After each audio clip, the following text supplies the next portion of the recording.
at the Orioles out on the West Coast, and I'm already drinking some Royal Farms coffee so I can stay awake late and watch the birds fly as well as the Ravens.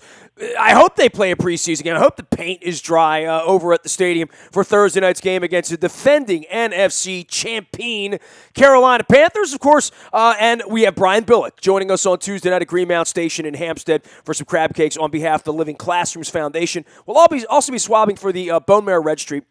And for There Goes My Hero. Okay, the good professor, Marty Conway.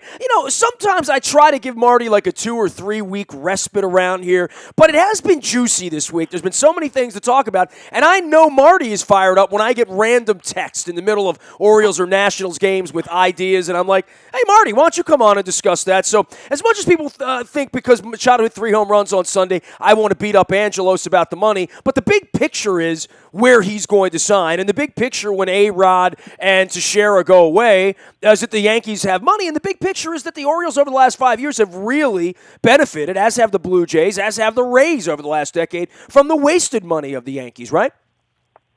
Yeah. I mean, I look. I think there's a couple of big events, and how they're going to impact not only the Orioles but the Nationals and baseball in the near future. I mean, there was 2 big events this summer, 2 big rotation changes or cast changes. One was in the Broadway play Hamilton, and now the other is in Yankee Stadium. And it's unprecedented what the Yankees have done. They haven't done this in 20 or more years, where you've seen them, take steps to make trades, and Chapman and Miller and Beltran, and now, Teixeira retiring, and now the move with A-Rod. I mean, this is unprecedented in Yankee history. So these things have ripple effects. It has ripple effects when the Yankees have money and waste it, and then it has ripple effects when the Yankees try to save money because they have big plans. And I think the other thing to note is it's very clear that Brian Cashman won out. He's clearly in charge. His ideas are winning, and he and Joe Girardi, over top of Hal Steinbrenner, are making decisions for this franchise in the long term. So it'll be something to watch for sure. Well, certainly as an Oriole fan and a suffering Oriole fan, and during the period of last place, which was a decade and a half long, some people seem to forget that Mr. Angelos ever did anything to harm the franchise. One of the biggest harms to the franchise was just the Yankees having more money for all those years. And, Messina would be the obvious thing that happened here, part of the decimation of the franchise was losing Messina, never replacing him, and then having to go beat him, at a point where they didn't have the money and the Yankees did. It's a little different this time around, I've only written hundreds of thousands of words over the last decade about the Masson money. I understand it better than most, as do you, having worked in Major League Baseball for many, many years. But the Machado money, the Bryce Harper money, is the Masson money. Let's make no mistake about that. And Angelos has been fighting for a decade over that. And part of it will be who can afford, who will be the highest bidder, who do the players want to play for. And this is a long conversation we're going to have over the next 2.5 years, much like we had that conversation with Kevin Durant for all that time, right? Yeah, so the nail on the head here is these 2 players, Bryce Harper and Manny Machado, both coming into free agency around the same time, both likely to be the first and second, however you swap it, whether it's Machado, Harper, Harper, Machado, in terms of what they're going to generate. There's all sorts of speculation today, and that speculation is worth, monopoly money at the moment. But whether it's a 300 or 400 million or more in terms of the value, everything is good in Major League Baseball. They're going to sign a new CBA after this season. Quietly, they've been working that out. So there really is, there's no pending, like the NBA, there's no pending, strike, walkout, kind of collective bargaining issue. So things are going smoothly. The question will be, how will this go forward?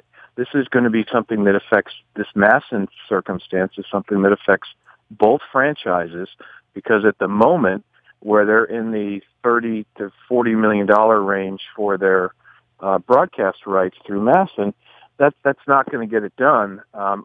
All money, all new money is going to have to go to either Manny Machado or Bryce Harper in each case. And I know for a fact that the Nationals and their franchise, they're trying to do everything possible to organize themselves to keep Bryce Harper.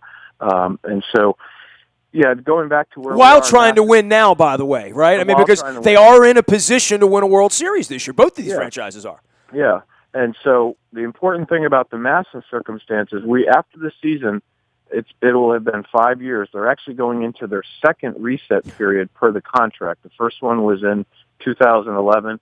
There's been no settlement over that dispute. They'll be going into their second 5 years, and there'll be all sorts of risks here to the Nats franchise and conversely to the Orioles franchise, which is why I think this ultimately will have to come to a head. In a couple minutes, we can talk about, what are the likely outcomes perhaps for how this finally gets itself worked out one way or the other. Well, if you're wondering, can the Orioles re-sign Machado, the old man would say the same thing he did about putting tickets on sale back in the, hey, we got Chris Davis, that changes our payroll, it changes our budgets. And Angelos is sitting on about $300 million plus of disputed money right now, right? Like, literally, the Supreme Court of New York could come with a gun at some point, or some arbitrator could come at some point and say, Mr. Angelos, you have duped these people out of $20 million a year over the last 12 years. Stroke a $240 million check, not to Manny Machado, but to your partners down there with the Nationals. That is a very possible outcome, and it's also possible the Nationals will never get the money, and they have to figure it out. And, the revenue streams to the Nationals are obviously higher than the Orioles. The fan base is now larger for the Nationals than it is for the Orioles. The attendance is better. The concessions are better. How much money they're making is more. I mean, all of that Baltimore, Washington stuff that we talked about a decade and a half ago of the Nationals being able to just make more money naturally, not suppressed by Angelos, but the Nationals would have more money to sign him if this were a level playing field, but we all know it's not a level playing field. Yeah, well, the Nationals right now would be, of course, obviously Washington is a larger market per se, local-wise than Baltimore. So they're going to, all things being equal, they're all going to get the same national TV money and licensing money and those sorts of things. But on a local level, whether it's season tickets or whether it's luxury or some of the sponsorship revenues and other media revenues that are going to apply to them, they're going to get more just because Washington is the fourth, fifth, sixth largest market in the country, and there's a lot of benefit to that. The significance for the Orioles, I think, there'll be two important developments to look for with respect to, the Machado timeline. Number one is the stadium is coming up on its 30th anniversary, 30-year anniversary. So soon there'll be a new lease. That lease was a 30-year lease. So I'm sure there are ongoing discussions or preliminary discussions at the moment about what's going to happen. And the significance of that is that lease is not going to come and go without some money from the state to further renovate Camden Yards. I think the drawing board idea, which has been talked about, is if you look in the outfield from right center to left center and left field in particular, some renovation that brings more revenue-generating opportunities out there. And I'm talking about not $10 revenue opportunities, but $50 or $100 revenue opportunities for eating and dining and different things like that. So that's number one, and that's going to have to come to pass. And that may come to pass around the same time that Manny Machado is due some free agency. And the second thing is this Masson circumstance and what's going to happen. And so let's just talk about that for just a second. So the backdrop of that is that, as we all know, if we're cable subscribers, we all know people now who have either dropped cable or they've significantly cut back on their cable. The term is cord cutting, right? They're called cord cutting, cord shavers, cord nevers. There's a whole sort of gamut that runs there. Yeah, your daughter is a cord never, right? She's in her early 20s. She'll never buy cable television. She's just going to watch things on her iPad, right? Generally speaking, if you went to college and you didn't pay for your cable television there, when you came out of college, you chose not to pay for cable. Yeah, you're never going to inherit that bill, right? You'd be much more likely to spend $5 on Pandora or something, right? Yeah, it's like Confederate money. They just don't even understand kind of why you would do something like that. So the backdrop of that is if you look at, the big bellwether, which is ESPN. ESPN over the last 5 years has lost more than 11 million subscribers. What does that mean? Well, it means it's significant. Just in the last year alone, reporting they've lost over 4 million subscribers. So that's about $350 million in revenue that they've lost just within the last year, and it's $1 billion if you look at it over the 5-year period and what they've lost. So it's and it'll be $1 billion more over the next 5 because it's not coming back, right? It's not coming back. They're losing at least $3 million. Now that churn number is probably going to come down at some point, but let's say it even comes down to $3 million. Well, because they're firing every Chris Berman and Tom Jackson and Ray Lewis they can find, right? Literally, right? That would mean that in 5 years' time, in 2021, they'd have around 73 million subscribers. So that'd be a significant drop. So it's not out of the question to say that that other regional sports networks are not experiencing the same type of decline. Now, is it severe as ESPN? No, because they're a national and international broadcaster. But just on a regional level, if 5 years ago you had 5 or 6 million subscribers, you probably have something in the high 4s or mid 4s at this point. I think it's entirely possible to say that. Well, you start shaving it by what, 10% a year, 8% a year, and then you put that over 5 years, and all of a sudden 30% of your people are gone, right? Yeah. So when you start forecasting forward, what is the relevance? What's the value of holding on to at the moment a regional sports network? So very clearly, I mean, this does get a little complicated at some point, but very clearly the Orioles and Mr. Angelos own 83, 85, 87% of the RSN at this point. I would forecast in the future that there's a transaction out there, because one of the things that you want to do if you own anything, anybody that owns anything will understand, I want to monetize my ownership stake. How do I do that? I do it through 2 ways. I either get dividends back from dollars that I bring in revenue, and I get my ownership dividend, or at some point you sell that piece that you own. That's 2 ways that you monetize your ownership stake. And so I think the question will be, in the future, and I'm saying not too distant future, 2 to 4 years, is it likely to go ahead and sell, or at least make an agreement to sell, the regional sports network? And I'll give you 2 examples of that. About 3 or 4 years ago, the Cleveland Indians sold their stake in their RSN to Fox. Fox Sports Ohio bought what was called Sports Time Cable that the Indians were the primary owner in. They got about $90. The value that they got was about $90 per subscriber. So they generated around $270 million reportedly of revenue for that. And I think at the time the Indians owned something like 80 or 90% of that. And then secondly, the Seattle Mariners just sold their franchise and their interest in their cable organization. They own 71% of Root Sports, which is owned by AT&T, for somewhere between $1.2 and $1.4 billion for the combination of the 2. So there's money out there. There's some buyers out there. There's some opportunity out there to monetize, because what they're going to have to likely do is monetize those stakes and get some third-party revenue in order to be able to pay Manny Machado in Baltimore and pay Bryce Harper in Washington. And the Yankees won't have that problem, not on that level, right? The Yankees have already divested almost all of their interest in Yes Networks. They still only hold 20%. They sold the other 40% or so that they owned to Fox. So that entire original organization, they've now trimmed that back to 20%. And back to Cleveland, when they sold to Fox, they did 2 things. They sold the rights for $90 per subscriber. And then in addition, they signed a 10-year deal with Fox for rights. And those numbers were 10 years for around $400 million. So on average, $40 million a year for rights in Cleveland for baseball. So that's the backdrop, I think, that's out there.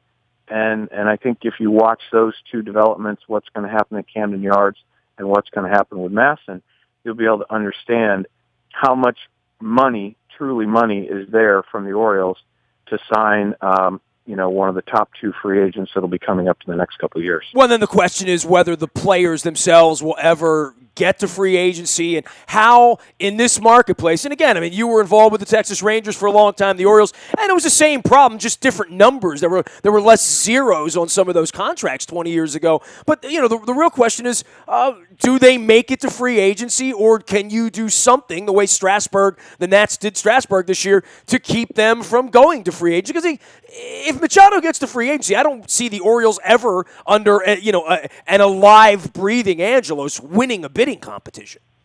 Yeah, well, the behind the scenes on Strasburg is interesting because it's Scott Boras, and they have a number of players. The Nationals have signed a number of Scott Boras players, and there's a significant relationship between Scott Boras uh, and the Lerner family, and this goes back for several years, and that had a lot to do with signing Steven Strasburg long term. So in a lot of cases, the money's the money. We know what the market will be, or at some point we'll know what the market will be. In most cases, it comes down to the relationship. And Scott Boras, he only works with principals. He really doesn't work with general managers. He does in some ways, but generally he works with the principal of the franchise, and that's how these kind of deals get done. That's how the Chris Davis deal got done. So is it possible? Yes. The more likely scenario is both players at least test the open market to see where they are.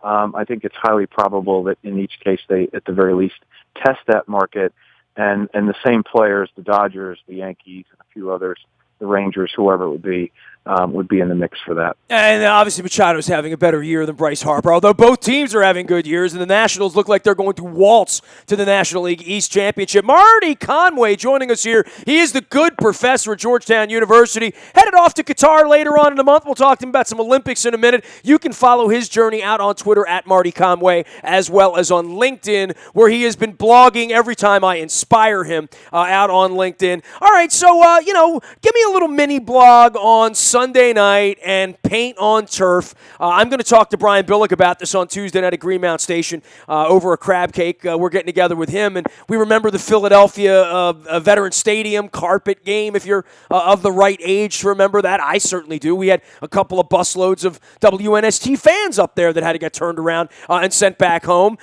They're not going to make this game up. They're not going to make up the revenue. But I guess one of the real questions in the aftermath is they knew for an hour and a half the game was canceled. They were still tearing tickets at the door, letting people in, letting them buy hot dogs, letting them buy beer, having them sit down, selling them concessions, and half the stadium who was on social media seemed to know the game was canceled, and the other half that weren't online were in line for beer, waiting for the Packers and the Colts to come out and play awful football on a Sunday night. What a black eye for the league to start the season, man.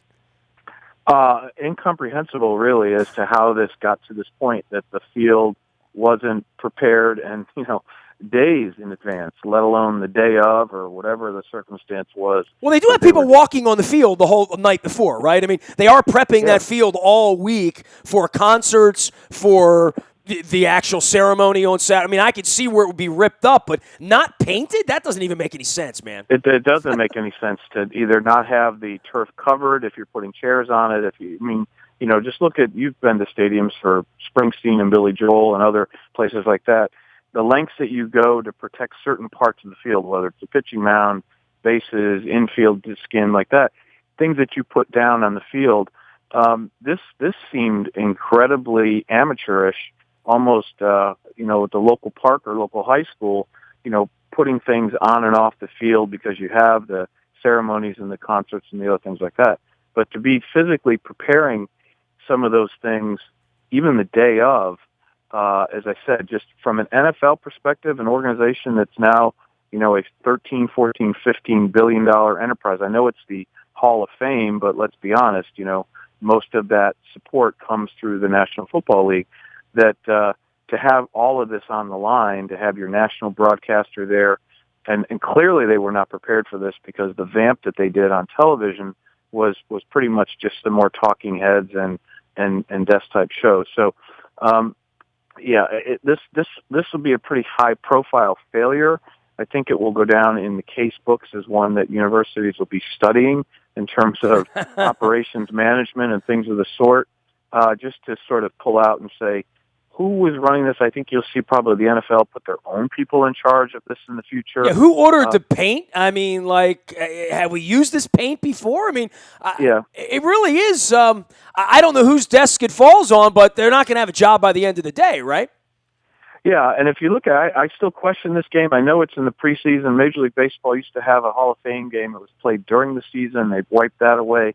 Again, whether it's the Pro Bowl or the Hall of Fame, the NFL always seems to be slightly behind in terms of trying to figure out where these certain exhibition games, how they fit overall. I know they want them for television purposes, and Canton has a history, and then they draw pretty well for this. But there's some pretty much question I think the players are going to have about safety on some of these things going forward, and we'll see. But look, this one will come and go. I mean, in 2 weeks they'll have a bunch more. Everybody's distracted by the Olympics at the moment, so I understand the interest. But in terms of the length of the story, it's probably just a few days, and then the next exhibition game rolls up, and the Olympics roll on. And that's what will happen. All right, so we have the NFL rolling on and preseason rolling on, and we can talk about how awful these preseason games are another time. I'll save that for later in August when we watched a few of them. But the Olympics are in progress now, and obviously Michael Phelps got a gold already. Ledecky's already hit the pool. Obviously the poop has already hit the water, and everyone has covered that story. We all know the water's dirty. We all know the things corrupt. But in the middle of it, there's now medal money and Olympians and collegians, and where all of that, even 4 or 5 decades later when we were talking about it, it's collided again, and I guess for a few of these athletes, they're at least going to make a little bit of money, right?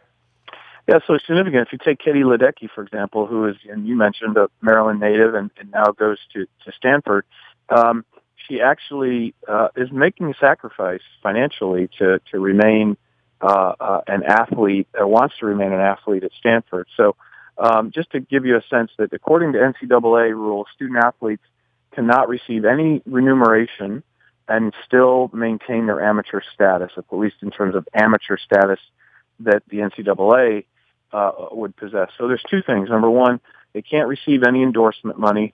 So they can't receive any prize money for anything that they participate in. And number two, they can't receive any endorsement money from Wheaties or any other product that they may choose to participate in. So in Katie Ledecky's case, in order for her to preserve her ability to swim this past winter in the season at Stanford, she elected to just maintain her amateur status. Now, the money that she can keep is, according to NCAA rules, is any what they call medal money. So any student athlete who participates in the Olympics, the USOC pays $25,000 for a gold medal, $15,000 for a silver medal, and $10,000 for a bronze medal. So I think her take so far is she's up to about, $40,000 in the couple of events that she swam in so far, and she's obviously favored in 2 or 3 or 4 more events, so she's likely to take in maybe another 100,000. So now there's a lot of question about whether this is the way that it should be, the way that shouldn't a Katie Ledecky or a Missy Franklin be able to maybe not take money, to swim in professional swimming events, if there are such a thing, but at the very least to keep their sponsorship money, their endorsement money, from the standpoint of them being a high-profile Olympic athlete. So it's one of the uniquenesses, again, of the NCAA. They have their own set of rules. They have their own charter.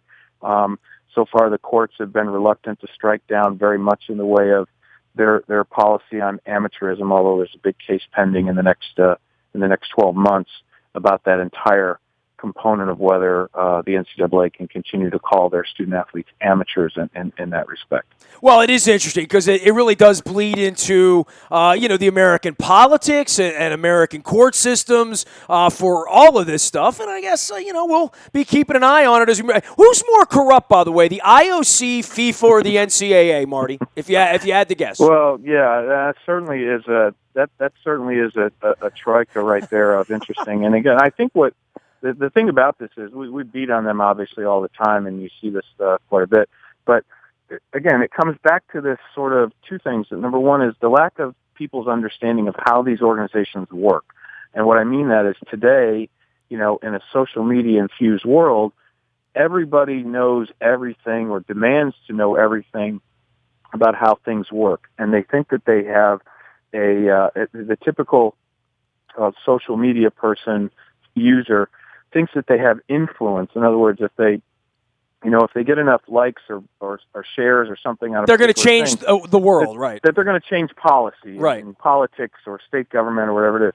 And in the case of those three, the IOC, FIFA, and the NCAA, they clearly just don't even have an interest in listening to those types of people. So that's what frustrates. That's why there's, billions, if not millions, hundreds of millions of search results and tweets and everything about these kind of policies, because most people just think if they build up enough volume and enough noise that they'll make change. But it's I thought that with the Orioles 10 years ago when I did Free the Birds, right? I mean, that was my own, hey, man, we built a stadium as a bunch of people here for our community. We didn't build it for some fat cat to come in, take over everything, lock people like me out, not hold press conferences, pocket money, and, do it all at the expense of the people, of the customers. I mean, that's gone on here at baseball for 25 years, and no one's asked a question. So, I guess the oversight and who's in charge and who's willing to create change for FIFA, for the IOC, and for the NCAA specifically in this country,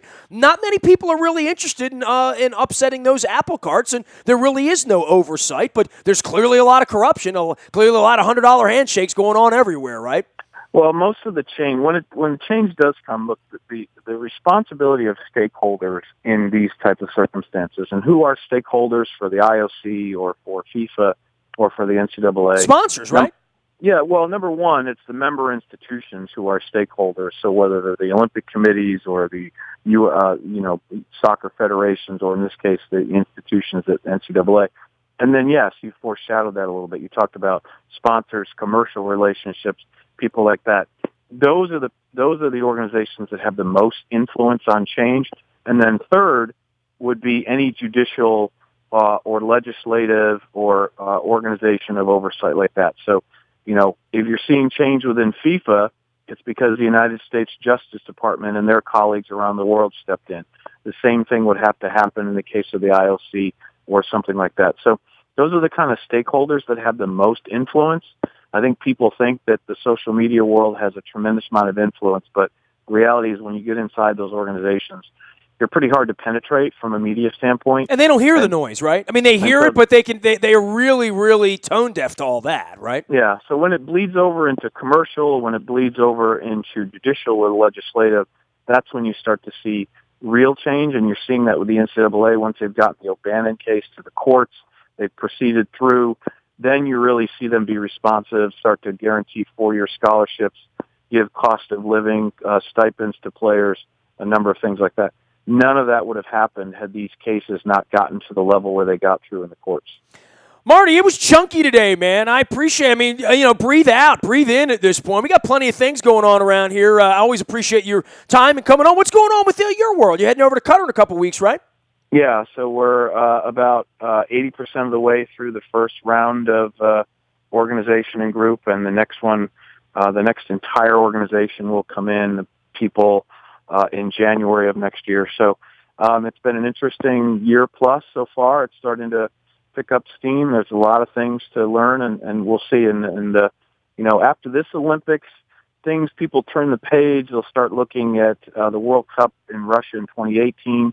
The next Winter Olympics will be in Korea, and then you have Japan in 2020, which is only 4 years away for the Summer Olympics, and then the World Cup in Qatar in 2022. So that's the next 5 or 6 years in terms of global sports events and where they go and what's going to happen. Well, we'll be watching all week because, my wife can't turn it off, quite frankly. So, worse than that, this is the worst week of the Olympics ever, right? Because the baseball games don't start till 10 o'clock at night, right? So I am going to be watching balance beams and pools and all of that stuff this week, whether I want to or not, because, I have a woman in my house. That's the programming. I was talking about this the other night. Just the programming in the Olympics is genius in one regard, but stifling in the other, which is they have figured out a way to put swimming on just about every night, gymnastics on just about every night, and pretty soon we'll start the track and field rotations. And so those are the three sports. But make no mistake, you're gonna see and hear and feel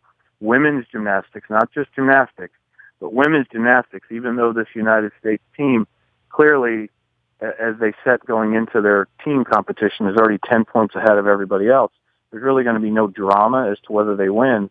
The drama will be in each of these 5 little ladies in terms of how well they do.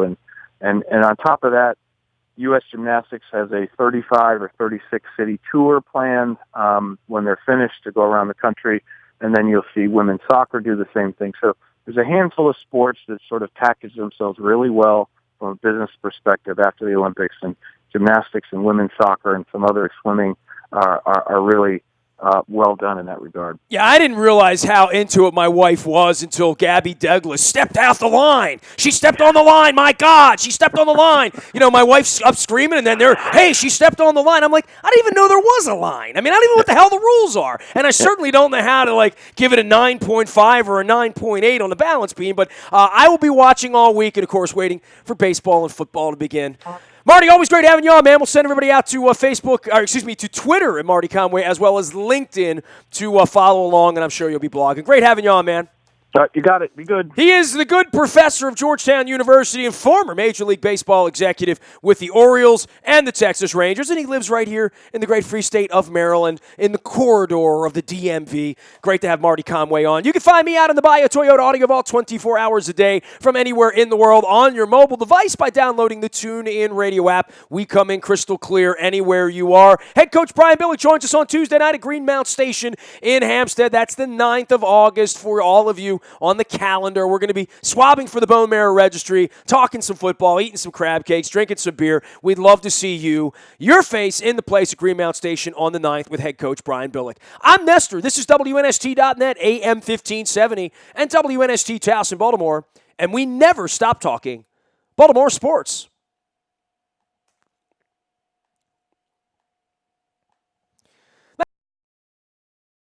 In Baltimore and